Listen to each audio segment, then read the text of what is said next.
Assalamualaikum teman-teman, salam sejahtera untuk kita semua ya. Jumpa lagi, kali ini saya mau membagikan sedikit cerita tentang perkedel kentang. Perkedel atau bergedel adalah makanan khas Indonesia yang terbuat dari kentang yang telah digoreng atau direbus sebelum dilumatkan.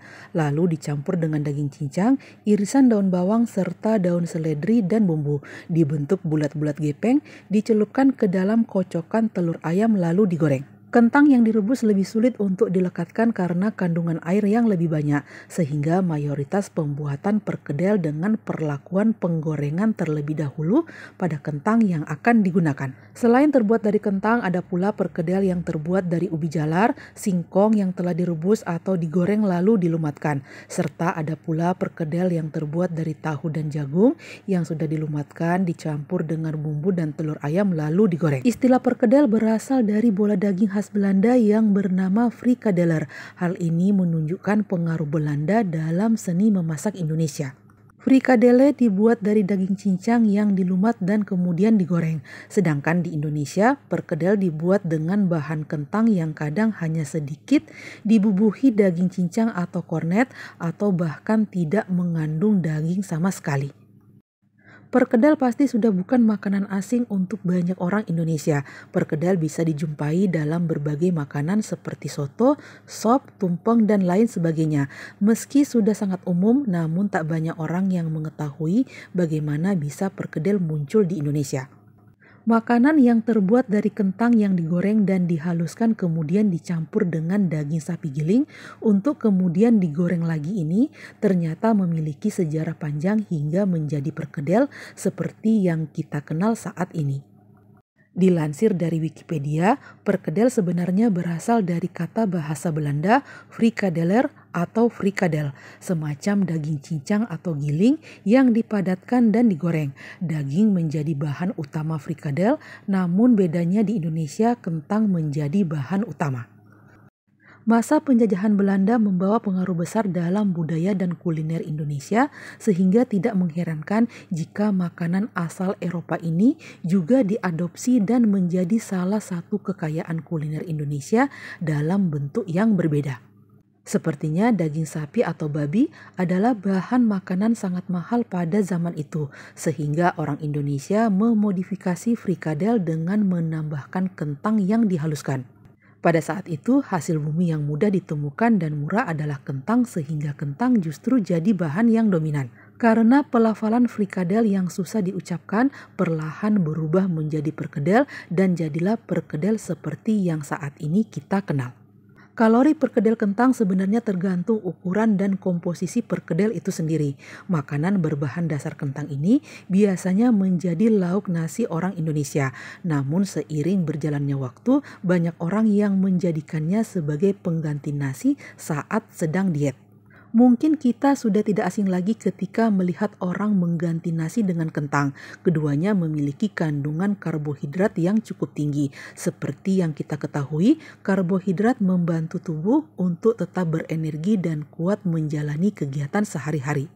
Angka kalori yang cukup sedang untuk satu buah perkedel membuat makanan ini cukup aman untuk dijadikan menu diet, asalkan kita mengimbanginya dengan makanan bergizi lainnya, mengingat perkedel tidak memiliki kandungan vitamin yang cukup. Berikut beberapa manfaat dari perkedel kentang. Yang pertama, mengendalikan gula darah. Kentang menjadi sumber karbohidrat yang aman untuk dikonsumsi orang dengan resiko diabetes. Kandungan pati dalam kentang dapat mendorong kinerja insulin atau pengatur kadar gula darah menjadi lebih maksimal.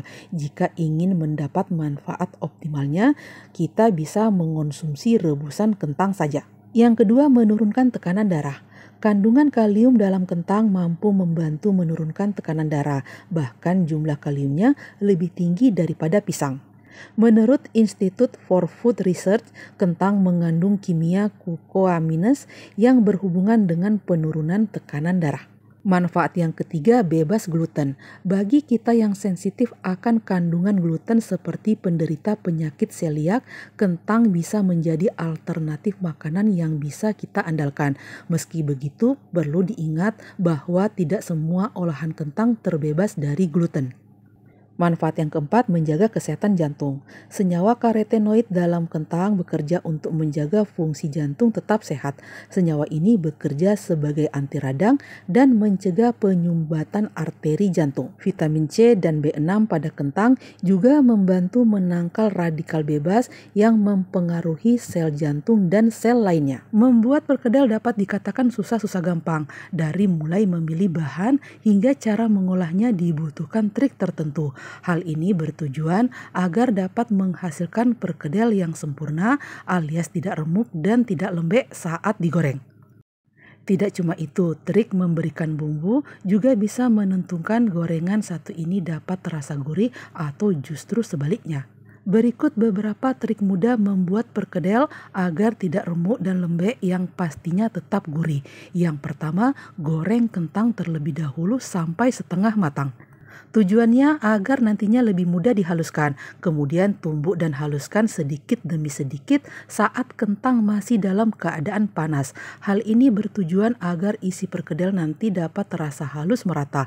Hindari teknik khusus, karena kentang dapat menghasilkan kadar air berlebih yang justru membuat adonan menjadi lembek. Trik yang kedua, tambahkan tepung terigu atau tapioka. Kita juga bisa menambahkan telur dan daging.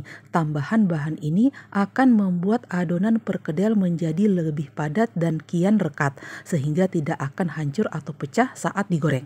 Yang ketiga, simpan di kulkas semalaman. Setelah adonan tercampur rata, bentuk menjadi bulat pipih seperti perkedel pada umumnya. Jika adonan sudah terbentuk semua, sebaiknya masukkan ke dalam kulkas semalaman. Hal ini perlu dilakukan agar perkedel menjadi lebih padat secara alami, sehingga ketika digoreng tidak akan mudah hancur. Yang keempat, lapisi dengan putih telur sebelum goreng. Apabila putih telur terkocok sempurna akan membuat permukaan perkedel terlindungi sehingga tidak akan hancur atau pecah ketika digoreng. Yang kelima, cara menghindari rasa getir pada perkedel. Sebaiknya goreng terlebih dahulu bawang merah dan bawang putih sebelum dimasukkan ke adonan. Rasa getir juga dapat muncul dari kentang yang digunakan. Jadi pilihlah kentang yang sudah tua untuk membuat perkedel. Yang keenam, tambahkan margarin atau mentega agar lebih gurih. Namun bukan dicampur pada adonan, melainkan dimasukkan ke dalam minyak yang digunakan untuk menggoreng. Yang ketujuh, goreng dengan minyak banyak yang panas. Saat menggoreng pun tidak boleh sering dibolak-balik. Cukup balik sekali ketika satu sisi mulai mengering. Jika sering dibolak-balik, maka perkedel akan mudah hancur dan menyerap banyak minyak. Oke lah teman-teman, demikian sedikit cerita saya tentang perkedel kentang. Semoga apa yang saya bagikan ini bermanfaat dan bisa menjadi inspirasi bagi teman-teman yang lain dalam menyajikan konten-konten menarik di channel masing-masing. Sampai jumpa di lain kesempatan. Wassalamualaikum warahmatullahi wabarakatuh. Sayonara.